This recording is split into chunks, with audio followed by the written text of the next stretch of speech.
নমস্কার বন্ধুরা, তোমরা যারা কেপিএসআই এবং সার্জেন্ট পরীক্ষা দিয়েছো তারা অবশ্যই এই মুহূর্তে একটি বিষয় নিয়ে খুবই চিন্তিত আছো যে কত কাট অফ যেতে পারে, কত নম্বর পেলে পাস করছো এবং প্রশ্ন ফাঁস এবং তার কতটা প্রভাব। এবং আমরা কিন্তু বিগত দিনে যেমন বলেছি তেমনই কাট অফ গেছে। তোমাদেরকে আমি সেই ভিডিওর লিঙ্ক দিয়ে দেবো ডেসক্রিপশন বক্সে, যেখানে আমরা বলেছিলাম যতটা কাট অফ যাবে ঠিক ততটাই কাট অফ গিয়েছিল। তো কাট অফ তো এতটাও অ্যাকুরেসি বলা যায় না যে 140ই যাবে বা 142ই যাবে। আমরা যেরকম বলি তার থেকে হয়তো 2-1 ডিফারেন্স হতে পারে। এইটুকু বলেই আজকের ভিডিওটি শুরু করছি। দেখো, যারা কোশ্চেন কেপিএসআই এক্সাম দিয়েছিলে সেই কোশ্চেন আমরা অ্যানালাইসিস করে যেটা বুঝতে পেরেছি যে এর মধ্যে যেগুলো জিকে কোশ্চেন ছিল 17টা কোশ্চেন ইজি ছিল, 20টা কোশ্চেন একটু মডারেট এবং 13টা কোশ্চেন হার্ড। এবং ম্যাথের ক্ষেত্রে 13টা কোশ্চেন ইজি ছিল, 12টা মডারেট। রিজনিংয়ের ক্ষেত্রে 15টা ইজি, 10টা ছিল মডারেট। তো এইভাবে যদি তোমরা হিসেব করো 17, 13, 15 অর্থাৎ 30 আর 15 45টা কিন্তু একদমই ইজি কোশ্চেন ছিল 45। এবং মডারেট যদি কিছুটা করে সবাই করে তাহলে কিন্তু মডারেট 15 থেকে 20টা করতে পারবে যারা মোটামুটি পড়াশোনা করে। তাহলে 65 কিন্তু একটা এভারেজ স্টুডেন্ট বা যারা পড়াশোনা করছে তাদের এই কোশ্চেনে করার দরকার ছিল। এবং সেই ক্ষেত্রে পরের স্লাইডে তোমাদের আমি দেখাচ্ছি। অর্থাৎ যারা রেগুলার পড়াশোনা করছে তারা 60 থেকে 70টা কিন্তু অ্যাটেম্প্ট করবে।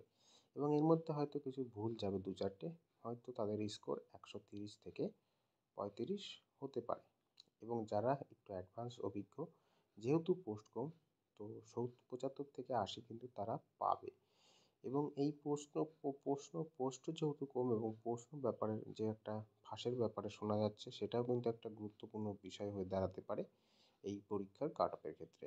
তো কতটা ফাঁসের সত্য মিথ্যাটা আমাদের জানা নেই, কিন্তু অনেক ক্ষেত্রে এটা দেখা গেছে বিভিন্ন হোয়াটসঅ্যাপে বা বিভিন্ন জায়গায় এটা ফাঁস হওয়ার বিভিন্ন ছবি ফুটে এসেছিলো পরীক্ষার সময়।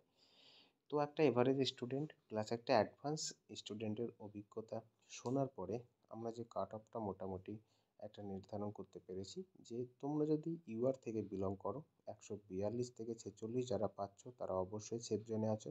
ওবিসি বিতে 140 থেকে 43, এসসিতে 135 থেকে 140, ওবিসি 133 থেকে 38 এবং এসটি 120 থেকে 25।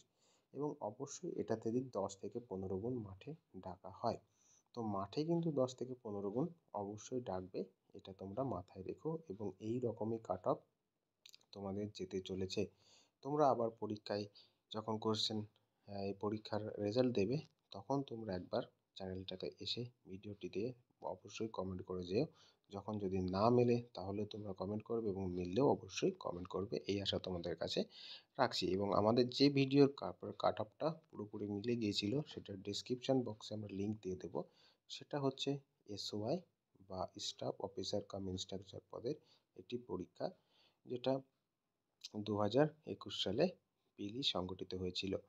তো তোমাদের পরবর্তীতে আরেকটা আপডেট আমি দিয়ে দিই, যেটা হচ্ছে তোমাদের মাঠ কিন্তু শুরু হতে চলেছে জুলাইয়ের শেষ বা আগস্টের প্রথম সপ্তাহে।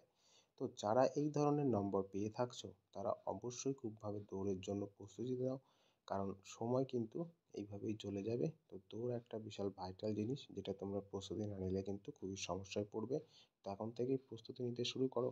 এবং যারা ভাবছো যে 142-45 বললাম এর থেকে কম হবে কি হবে না, তো অবশ্যই ভুলবার একটা বিষয়।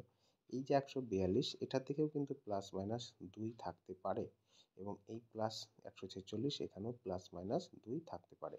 তো অবশ্যই 140 প্লাস যারা পাচ্ছ ইউআর থেকে তারা অবশ্যই মাঠের জন্য প্রস্তুতি নিতে থাকো। কারণ হয়তো তুমি 140 পেয়ে পাস করলে, কিন্তু মাঠের জন্য 142 পেলে হয়তো পাস করবে এটা ভেবে, বা 145 পেলে পাস করবে, তাহলে তখন কিন্তু তোমাকে পস্তাতে হবে। তো অবশ্যই সবাই মাঠের জন্য পাস করো এবং সকলে চাকরি পাও, এটাই আশা রাখি। আমিও একসময় বেকার ছিলাম, তখন আমি বেকারদের যন্ত্রণা কী সেটা বুঝতে পারি। এবং এখন যেহেতু কর্মরত সেই জন্য অতটাও সময় পাই না, তবে যতটা পারি সবাইকে সঠিক ইনফরমেশন দিয়ে সাহায্য করার চেষ্টা করি। ধন্যবাদ সবাইকে দেখার জন্য ভিডিওটি। এবং অবশ্যই এই ধরনের আপডেট সবার আগে পেতে চ্যানেলটিকে সাবস্ক্রাইব করে রাখতে পারো। যদি তোমাদের চ্যানেলটিকে ঘুরে এসে ভালো লাগে অবশ্যই পাশে থেকো।